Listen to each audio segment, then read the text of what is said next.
Bismillahirrahmanirrahim. Mungkin antum dengar kemarin kasus masalah Banjarmasin. Saya pas tiba di sana, saya bilang sama panitia, Ustadz gimana ceramah? Ceramah. Kenapa nggak ceramah? Tidak ada sesuatu yang kita sembunyi. Saya bukan orang PKI yang perlu ditakuti, ya, atau saya mengajak orang untuk kafir. Ya. Kita mengajak kalau Allah, kalau Rasul.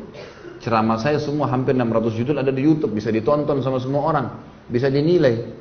Semua rujukan kita, kajian kitab Minhajul Muslim, kajian Riyadhus Shalihin, kajian tentang Nawaqidul Iman, buku-bukunya ada semua. Referensinya jelas. Dan saya sangat terbuka, kalau ada sesuatu yang salah, nasihati silahkan. Alhamdulillah, jazakallah khair, kau nasihatin, gitu kan.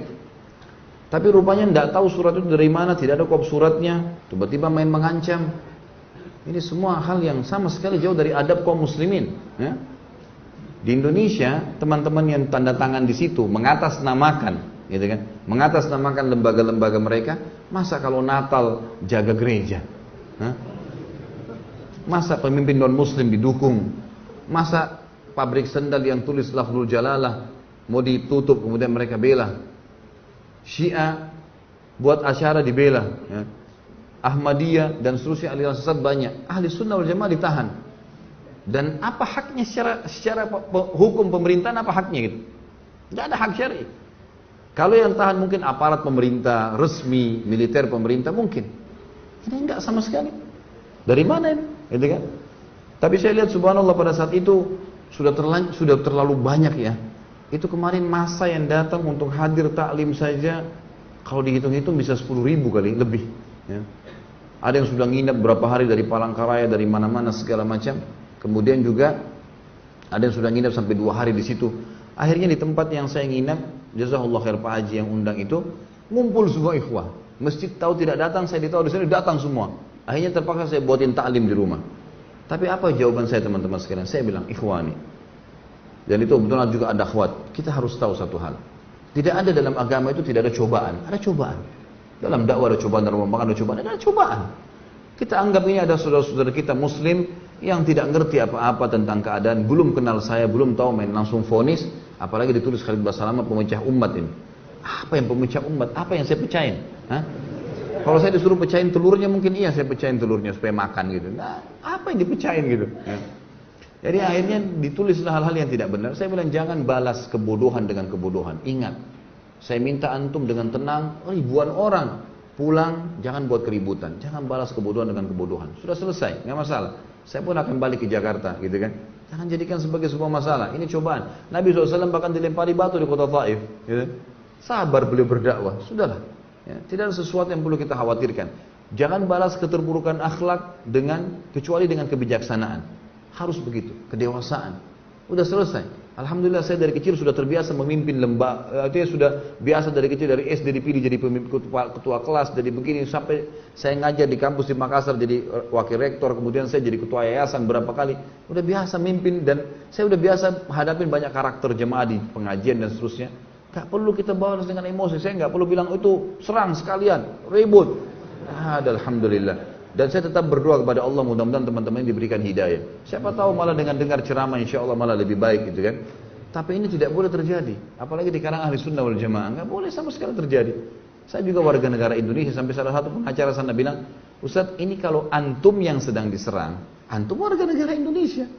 Bisa menyampaikan apa saja sebagaimana pemabuk bisa ngomong apa saja di jalanan. Nggak ada urusannya. Kalau materinya silakan disimak. Kalau ada masalah baru disampaikan. Itu pun ada jalur hukumnya. Jalur hukum bisa disampaikan.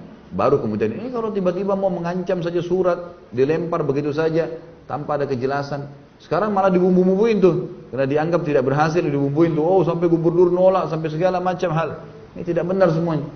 Saya ketemu dengan salah satu saudara kita, pimpinan Angkatan Darat sana yang datang ke pengajian. Kebetulan 16 tahun beliau di Makassar. Kemudian beliau datang pengajian saya sering tapi akbar di Makassar. Beliau bilang, loh saya kumpul sama gubernur malam hari itu. Tidak ada perkataan masalah larang ceramah antum. Ini cuma dibuat-buat, dibesar-besarin. Katanya di mik-mik masjid disampaikan. Mana mik-mik masjid ini? Ini terlalu dibesar-besarin. Allahu a'lam. Saya juga hadir di masjid. Sempat di masjid Muhammad Hasanuddin memang disampaikan. Kalau ceramah Ustaz Khalid ini tidak diminta disampaikan gitu kan. Tapi waktu saya tanya orang-orang, betul nggak gubernur bilang? Enggak benar. Itu dari pendapatnya dia pribadi menyampaikan gitu kan. Dan ternyata bersama dengan teman-teman ini kan gitu. Tapi nggak masalah. Ini Allah Subhanahu Wa Taala akan memenangkan agamanya, kan? Yang jelas tidak ada sembunyi. Alhamdulillah sampai jadwal ceramah saya di Jakarta ada alamatnya. Ada kontak personnya, nggak ada yang saya sembunyikan. Ceramah semua diupload di YouTube. Antum rekam nih bebas, nggak ada yang larang. Ada yang salah, akhi nasihatin saudara muslim, ya. Tapi mencegal ceramah, sementara gereja yang jelas Nasrani dibendung, dilindungi. Gimana akal sehatnya nih? Kan begitu. Tapi ini semua adalah emosi belaka yang tidak ada hasilnya sama sekali. Dan ini berbahaya teman-teman sekalian. Terlepas daripada saya, saudara muslim yang disakiti atau dihina atau sampai apa, ini berbahaya pada hari kiamat. Bagaimana kalau ketemu hari kiamat nih? Hah? Rebut-rebutan pahala. Saya sih terima transfer, gitu kan? Loh iya. Kalau antum gimana? Tidak ngerti, tidak kenal, kan gitu masalah. Kecuali sempat minta maaf, silakan. Dan ingat dalam Islam, kalau kita memaafkan saudara muslim kita yang sedang berbuat salah, kita dapat pahala. Tapi dia belum lepas dari hukuman sampai dia minta maaf. Garis bawah itu ya. Makanya dalam Islam kalau ada yang ghibah, ada yang fitnah kita maafin, itu sudah pahala buat kita. Itu perintah agama. Tapi selama dia tidak minta maaf, dia tidak lepas dari hukuman. Karena hukum syar'i memerintahkan dia minta maaf dulu. Kita memaafkan ibadah bagi kita. Wal afina 'anil nas. Allah. Orang yang suka memaafkan orang lain, seperti itulah. Allahu a'lam. Jadi ya, jangan memperbanyak musuh pada hari kiamat teman-teman sekalian. Sibukkan diri dengan hal yang positif.